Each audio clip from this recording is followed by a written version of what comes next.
Magandang araw!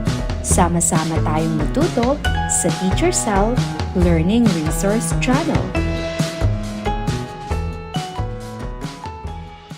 Revised K-12 Curriculum, Araling Panlipunan 5, Quarter 3, Week 8, Pagpupunyagi, Kinahinatnan, at implikasyon ng pagtatanggol at pagpapanatili ng kalayaan mula sa mga Espanyol.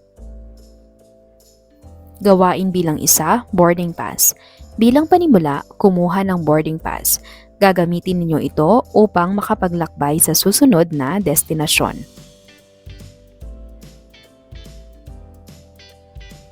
Passenger name, ano ang natutuhan ko kahapon?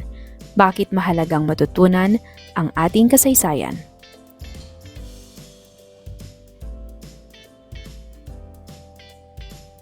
Gamitin ang graphic organizer, ibahagi ang inyong nalalaman tungkol sa salik na ito. Tangkang pananakop sa Cordillera, tangkang pananakop sa bahagi ng Mindanao. Makilahok sa Quiz Bee, iguhit ang masayang mukha kung tama ang sagot at ang malungkot na mukha kung mali ang sagot. Ang mga tribo ng Cordillera ay madaling nasakop ng mga Kastila. Malungkot na mukha. Ang layunin ng mga Kastila sa pananakop sa Cordillera ay upang makontrol ang mga mina ng ginto. Masayang mukha. Si Juan de Salcedo ang pinuno ng mga Kastila sa kanilang tangkang pananakop sa Cordillera. Masayang mukha. Ang mga katutubong Cordillera ay gumagamit ng mga kuta at depensa upang ipagtanggol ang kanilang mga teritoryo. Masayang mukha. Ang pagkakabigo ng mga Kastila sa pananakop sa Cordillera ay dahil sa matinding pakikipaglaban ng mga katutubo at ang mahirap na teritoryo ng rehiyon. Masayang mukha. Gawain 4, Character Profile. Ibahagi ang iyong reaksyon o pananaw tungkol sa sarili. Sagutin ng mga tanong. Ano ang karaniwang ginagawa mo kapag may ipinagagawa sa iyo na labag sa iyong kalooban? Paano mo ito hinaharap at tinutugunan? Puna ng chart sa ibaba upang maipakita ang iyong sagot. Halimbawa ng utos o anumang bagay na ipinagagawa sa inyo na labag sa iyong kagustuhan. Sa baba naman ito ang aking nadarama kapag may ganitong pangyayari. Ang mga hakbang o aksyong aking ginagawa sa ganitong pangyayari. Tukuyin ang mga konsepto tungkol sa aralin. Gamitin bilang gabay ang mga pahayag na makikita sa ibang hanay upang matukoy ang tamang konsepto. Ito ay mga katutubong pangkat sa Pilipinas na kalimitang naninirahan sa mga kabundukan at mga liblib na lugar na nananatiling nagsasabuhay ng katutubong kultura at paniniwala. Cultural minority. Ito ang banal na digmaan ng mga Muslim. Jihad. Ibang tawag sa grupo ng mga Muslim sa Mindanao. Moro. Lugar na kalimitang malayo sa lungsod, tumutukoy sa buhay sa bukid o lalawigan.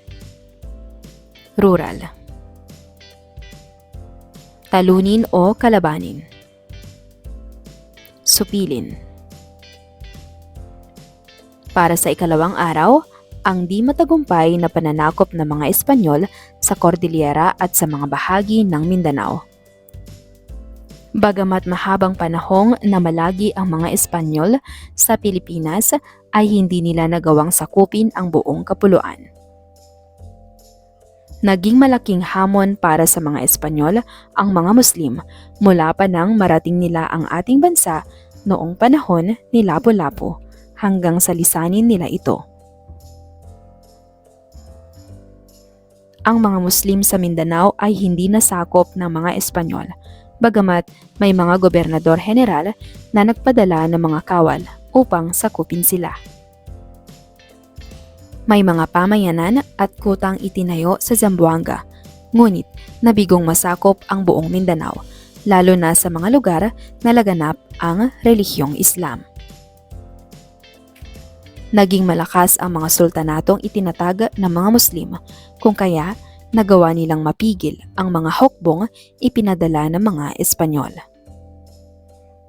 Hindi nagpadaig ang mga Muslim. Sa halip, buong tapang at may pagkakaisa nilang nilabanan ang mga Espanyol.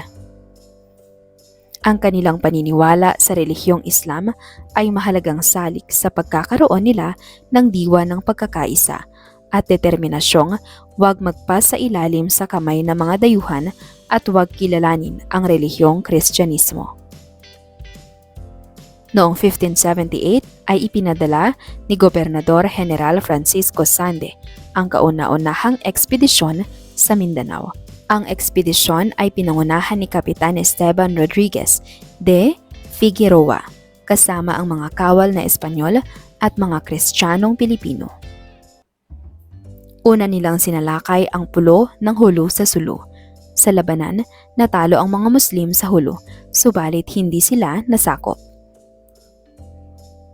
Sa pangyayaring ito, nag-alab sa puso ng mga Muslim ang matinding galit, kaya sa pangunguna ni Sultan Panggian ay nagpahayag siya ng jihad o pakikidigma laban sa Espanyol. Nabigo rin ang mga Espanyol na maitatag ang kapangyarihan ng Espanya sa mga bulubunduking rehiyon ng Luzon. Ilan sa mga ito ay ang mga pangkat etnikong naninirahan sa bulubundukin ng Cordillera. Dahil masyadong liblib at masukal ang mga kabundukang pinaninirahan ng mga Igorot at iba pang grupo ay hindi na ito nagawang pasukin o puntahan ng mga Espanyol. Kaya naman, hindi rin napalaganap dito ang relihiyong Kristyanismo. Nagawang panatilihin ng mga katutubo ang kanilang mga natatanging kultura at pagpapahalaga sa kabila ng mahabang panahon ng pananakop ng mga Espanyol sa bansa. Paano sinalakay ng mga Espanyol ang katutubong Pilipino at Muslim sa ibang bahagi ng bansa? Sinalakay ng mga Espanyol ang mga katutubo at Muslim sa pamamagitan ng pagpapadala ng mga kawal, pakikidigma at pagtatayo ng mga kuta sa ilang lugar. Bakit hindi naging matagumpay ang pananakop ng mga Espanyol sa Cordillera at sa mga bahagi ng Mindanao? Hindi naging matagumpay ang pananakop dahil matapang at nagkaisa ang mga Muslim at katutubo at dahil mahirap pasukin ang mga kabundukan sa Cordillera. Anong katangiang Pilipino ang nakita sa mga Muslim at katutubong Pilipinong natalakay sa aralin? Ipinakita nila ang katapangan, pagkakaisa at pagmamahal sa kalayaan. Bakit kaya hindi ginaya ng ibang Pilipino ang mga Muslim at ibang katutubong di nagawang sakupin ng mga Espanyol noon? Hindi nila ginaya dahil ang ibang Pilipino ay mas madaling napasunod sa mga Espanyol at nahati-hati ang kanilang pagkakaisa. Konsepto 2. Mga reaksyon ng mga katutubong pangkat sa mga armadong mananakop. Dahil sa pisikal at kondisyong pangheograpiya ng Pilipinas bilang isang bansang kapuluan, nagtagumpay ang mga Espanyol na masakop ang mga naninirahan malapit sa dalampasigan ng Luzon at Visayas. Isa pa sa mga naging dahilan ng kahinaan ng mga Pilipino laban sa paglaganap sa kolonisasyon ay ang kakulungan ng pagkaunawa ng mga katutubo sa tunay na motibo ng pagdating ng mga dayuhan sa bansa. Nagkaroon ng epektibong kontrol ang mga Espanyol sa mga lugar kung saan naninirahan ang nakararaming tao, samantala nananatiling malaya ang mga tao sa rural o sa mga mabundok na rehiyon sa Luzon at Mindanao hanggang sa kaligitnaan ng ika-18 siglo. Kabilang sa mga pangunahing dahilan ng di pagtanggap ng mga katutubong pangkat sa mga Espanyol ay ang pagtutol nila sa bagong relihiyon. Hindi paggalang sa mga pinunong Espanyol sa diwa ng pakikipagsanduguan sa mga katutubong pinuno, pangangamkam ng lupa ng mga katutubo at di makatarungang pagbubuwis at pagpapatrabaho. Gumamit ng armadong puwersa ang mga Espanyol para supilin ang mga Pilipino. Itinayo nila ang hukbong kolonyal sa bansa. Pinalakas ito sa pamamagitan ng sapilitang pagkalap ng mga katutubo upang gawing sundalo. Ginamit ang hukbong ito para labanan ang pagtutol at paglaban ng mamamayan. Malupit na sinalakay ng hukbong kolonyal ang mga magsasakang nag-aalsa sa iba't ibang bahagi ng kapuluan. Ginamit ang hukbong ito sa paulit-ulit na pagsalakay sa mga Moro sa Mindanao at sa mga katutubo sa bulubunduking Cordillera. Gayunpaman, ilan sa mga katutubong pangkat sa bansa ang nanindigang hindi mapa sa ilalim sa kamay ng mga dayuhan. Isagawa ang pagsusuri sa mga tanong na may kaugnayan sa naunang gawain, humanap ng kapareha at pag-usapan at sagutin ang mga sumusunod na katanungan. Bakit gumamit ng armadong paraan ang mga Espanyol sa pagsakop sa mga Pilipino? Paano nila isinagawa ang paraang ito? Ano-anong aral at realisasyon ang iyong nakita mula sa araling ito? Sagot ni Patlang, sagot ni Patlang. Itala ang mga maaaring gawin sa pamamagitan ng pagkumpleto sa mga pahayag upang maipakita ang iyong pag-unawa sa aralin. Ang masusing pag-unawa sa kasaysayan ay mahalaga kasi Patlang. Bilang isang mamamayang Pilipino, kailangan ang kaalaman ko sa kasaysayan ay maibahagi ko rin sa iba. Dahil Patlang. Bilang isang responsable at mapagmahal na Pilipino, ang pag-alam sa kasaysayan ay masasabi kong susi sa magandang pamamahala ng bansa. Kasi Patlang. Para sa ikatlong araw. Narito ang ilan sa mga naging reaksyon o pagkilos ng mga katutubong pangkat sa pagdating ng mga Espanyol sa bansa. Pakikipaglaban. Paglaban ng mga Moro. Nang dumating si Magellan noong 1521, ang mga sultanato ng Sulu at Maguindanao ay nagpalaganap na ng kanilang impluwensya sa ibang mga katutubo.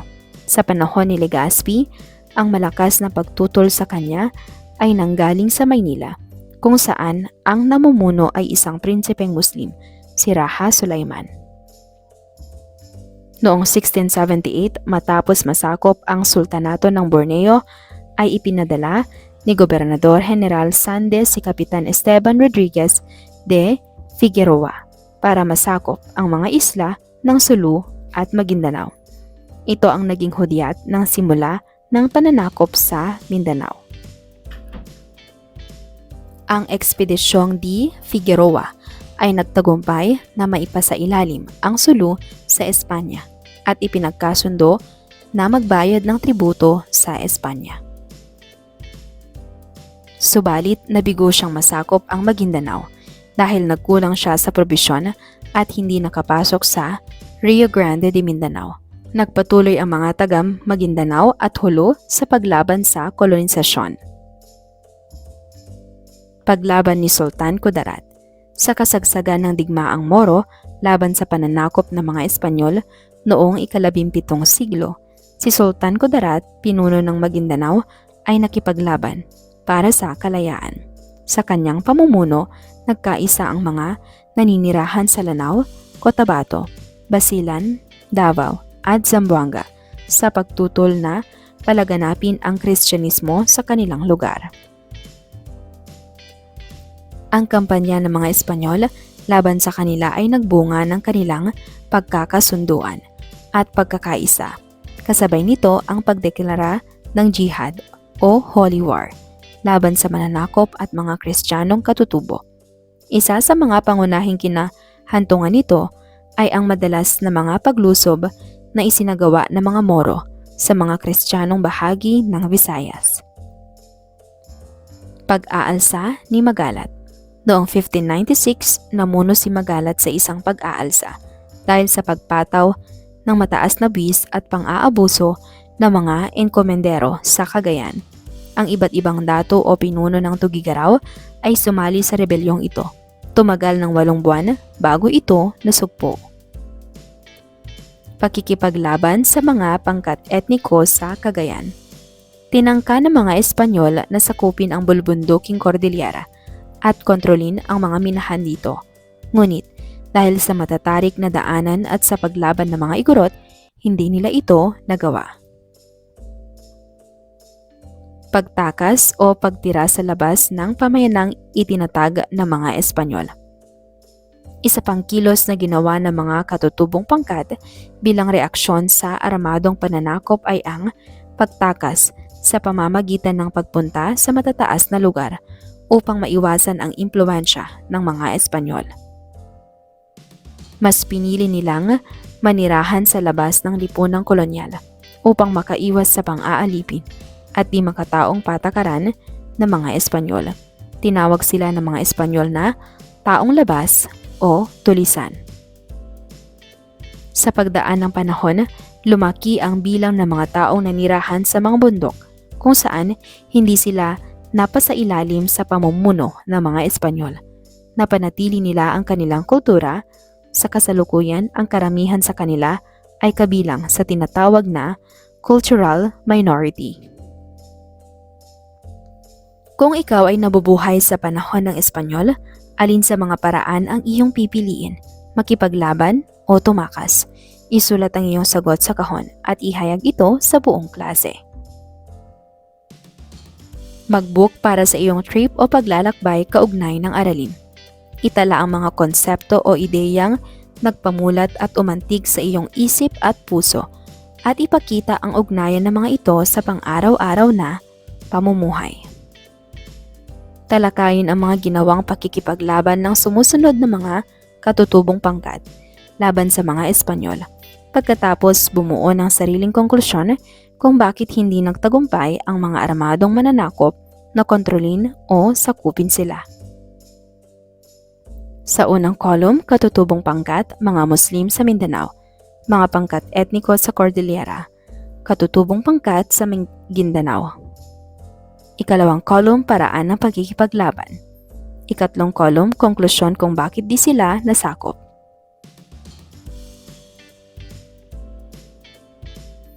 Sagutan ng exit ticket form bilang tanda ng pagtatapos ng iyong pag-aaral ng aralin. Paano nakaaapekto ang ginawang pakikipaglaban o pagtakas ng mga katutubong pangkat sa kolonyalismong Espanyol sa buhay ng mga Pilipino sa kasalukuyan? Para sa ika-4 na araw, lagyan ng check ang bilang ng pangungusap na tumutukoy sa paraan ng armadong pananakop ng mga Espanyol sa mga katutubong pangkat ng Pilipinas at X kung hindi. Gawin ito sa sagutang papel. Ginamit ng mga Espanyol ang mga hukbo para supilin ang pagtutol at paglaban ng mga katutubong pangkat. Check. Ginamit ng mga Espanyol ang Kristyanismo upang madali nilang makuha ang loob ng mga katutubo. Check. Binigyan ng mga Espanyol ang mga katutubo ng mga regalo. X. Malupit na sinalakay ng hukbong kolonyal ang mga magsasakang nag-aalsa sa iba't ibang kabuluan. Check. Gumamit ng mga makabagong kagamitan ang mga dayuhan upang supilin o pigilan ang lumalabang mga katutubo. Check.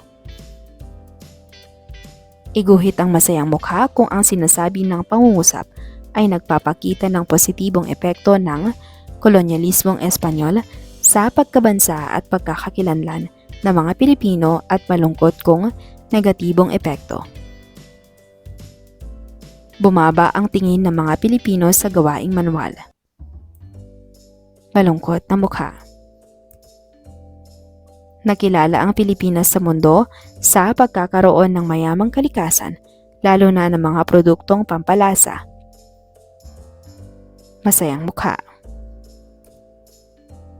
Naging makadiyos at madasalin ang maraming Pilipino.